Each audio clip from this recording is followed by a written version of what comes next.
Good morning पिला माने केमती अच्छ निहाती घरे भल थी तेणु यही विज्ञान क्लास को तुम मानक स्वागत। आज आम आम आम परिवेश बही चतुर्थ श्रेणी आम आम परिवेश बही आम खाद्य विषय को पढ़ा। ये विषय को जीवा पूर्व मु तुम मानक गोटे गप कह। अच्छा तुम गप शुणा भल पाओ निहाती भल पाओ तो आज आम गोटे गप शुणा।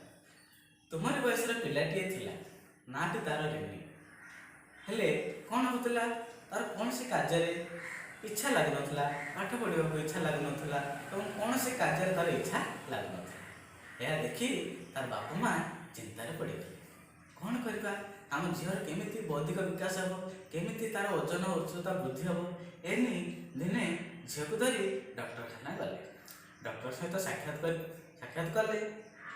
अच्छा झील तुम कौन खाओ झीलटी कहला ना मुझे प्रतिदिन भात और आलू सीझा खाए केवल ये खाओ।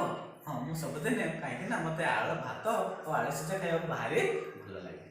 डॉक्टर कहले तुम ये खाद्य तुमको बहुत परिमाण में शक्ति जगै पार ना सब प्रकार पोषक जगै पार ना तेणु तुम भात सहित माछ मांस अंडा ये सब जिनिस खाया पड़ो। यह खावा द्वारा तुमर कौन हम ना सब प्रकार बुद्धि विकास उन्नति हो। अच्छा रीना पचारा सार एगुड़िक खावा द्वारा मोर आउ कौन उन्नति हो मोर कौन लाभ हो। सर डॉक्टर कहले तुम जो खाद्य खाऊच से तुमको केवल शक्ति ही मिलूँ कि अन्य प्रकार पोषक किसी मिलूना। आम विभिन्न प्रकार खाद्य खावा द्वारा आमको कौन विभिन्न प्रकार शक्ति मिलता है। तेणुक शेष रिनी तार समस्त भूल बुझीपारा से डॉक्टर अंकल कहला अंकल अंकल मु आज सब प्रकार खाद्य खाए। तेणु पिलाने तुम्हें बुझिल से झील भली तुम्हें विभिन्न प्रकार खाद्य खाइबा उचित। खाइबा द्वारा आम शरीर बौद्धिक विकास संगे संगे सब प्रकार शक्ति आसब आम शरीर। पिलाने आज तुम्हें शपथ कर तुम विभिन्न प्रकार खाद्य खाइब विभिन्न प्रकार खाद्य खाइबा द्वारा आम शरीर भौतिक विकास घटी थाए आम शरीर हृष्टपुष्ट रही है। तेणु प्रत्येक खाद्य पदार्थ भिन्न भिन्न उपादान थाए से उपादान को आम घर पोषक बोली खाद्य विभिन्न प्रकार पोषक गुड़िक थाए से पोषक गुड़ी वाला यथाक्रमे एक है श्वेतसार दुई है स्नेहसार तीन है पुष्टिसार चार है जीवसार पांच है धातव लवण छः यही सब पोषक गुड़िक आम शरीर पर निहाती दरकार। पोषक गुड़िक आम गोटे पर गोटे आलोचना करवा। प्रथम आम देखा श्वेतसार कौन श्वेतसार जातीय पोषक श्वेतसार कौन आ से आमको कौन मिले। पिलाने तुम प्रतिदिन क्यों खाद्य खाओ कहल जाऊ आम प्रतिदिन भात डाली रुटी माछ मांस अंडा शाग गाजर यही सब खाद्य खाऊे। तो यही सब खाद्य तुमको क्यों खाद्य गुड़िक बहुत मीठा लगे वही पिलाने जो खाद्य गुड़िक आम पार्टी को साधारणतः मीठा लगी थाए से श्वेतसार जातीय खाद्य बहुत परिमाण थाए श्वेतसार जातीय खाद्य बोली कहुए। बर्तमान आम प्रतिदिन कौन कहे भात रोटी गाजर चूड़ा यह खाद्य श्वेतसार जातीय सब खाद्य को श्वेतसार जातीय खाद्य बोली कहुए। साधारणतः श्वेतसार जातीय खाद्य खाइले कौन मिले आमको कहीं आम श्वेतसार जातीय खाद्य खाइबा श्वेतसार जातीय खाद्य खाइले आम शरीर को शक्ति मिलता है जहाँफल आम विभिन्न कार्य कर। तेणु पिलाने जो मैंने आम देश जाने आम देश हूँ कृषि प्रधान देश तेणु बेसी कृषि माने चाषी मैंने विशेषकर श्वेतसार जातीय खाद्य खाई था कारण श्वेतसार जातीय खाद्य खाइबा द्वारा आमको शक्ति मिलता है जहाँफल आम जमी जा चाष कर। तेणु कृषक मैंने बेसी परिमाण में श्वेतसार जातीय खाद्य खाई। तेणु पिलाने बर्तमान तो आम श्वेतसार विषय पढ़ले बर्तमान आम परवर्ती पोषक हूँ स्नेहसार। अच्छा पिलाने कौ कौ जिनिस तेल बाहर तुम जानिच कि जो जो जिनिस तेल बाहरी थाए ताको स्नेहसार जातीय खाद्य बोली कहुए। तो से स्नेहसार जातीय खाद्य कौन कौ कौ जिनिस तेल बाहर राशि सूर्यमुखी पेशी अलसी चिनाबादाम यही सब जिनिस हूँ स्नेहसार जातीय खाद्य कारण एल बाहरी थाए। अच्छा स्नेहसार जातीय खाद्य आम शरीर कहीं आवश्यकता होता है आम श्वेतसार जातीय खाद्य खाଇବା द्वारा आम शरीर कौन उपकार होता है।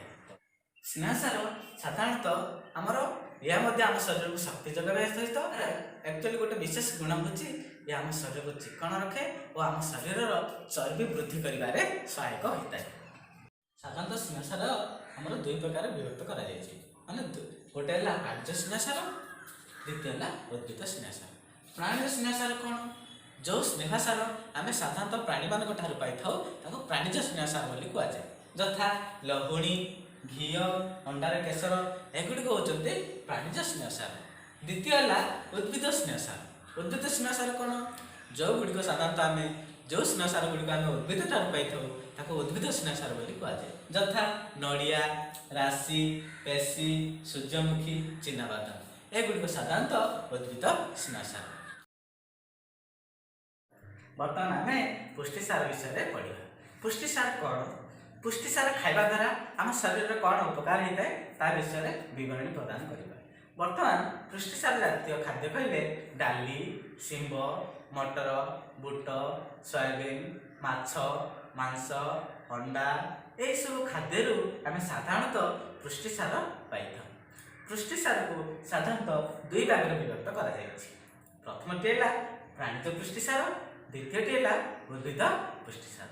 प्राणीज पुष्टिसार कौन आ उद्भिद पुष्टिसार कौन। साधारणतः जो पुष्टिसार जातीय खाद्य आम प्राणी ठार पाई था प्राणीज पुष्टिसार जातीय खाद्य कहुए।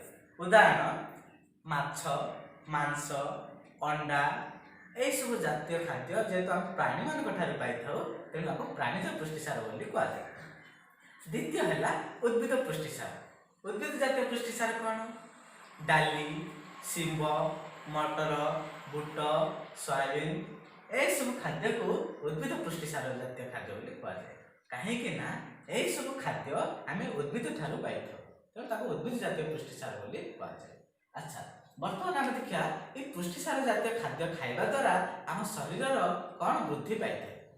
जिते आम शरीर को माड़ बाजी जाए कौन से क्षत विक्षत हो जाए जदि आम पुष्टिसार जातीय खाद्य खाइबा से किछि दिन मध्य तार कोष संपूर्ण भाव भल हो। तो पुष्टिसार जातीय खाद्य शरीर क्षय पूरण में साहाय्य करथे। नख बाल स्नायु चर्म गठन में साहाय्य करथे एवं शरीर गठन करिबारे साहाय्य करथे। तेणु पिला माने आजिर आम क्लास रे जहाँ जहाँ सब पढ़िले जहाँ जहाँ सब जानिले ताकू स्क्रीन रे देखिबा।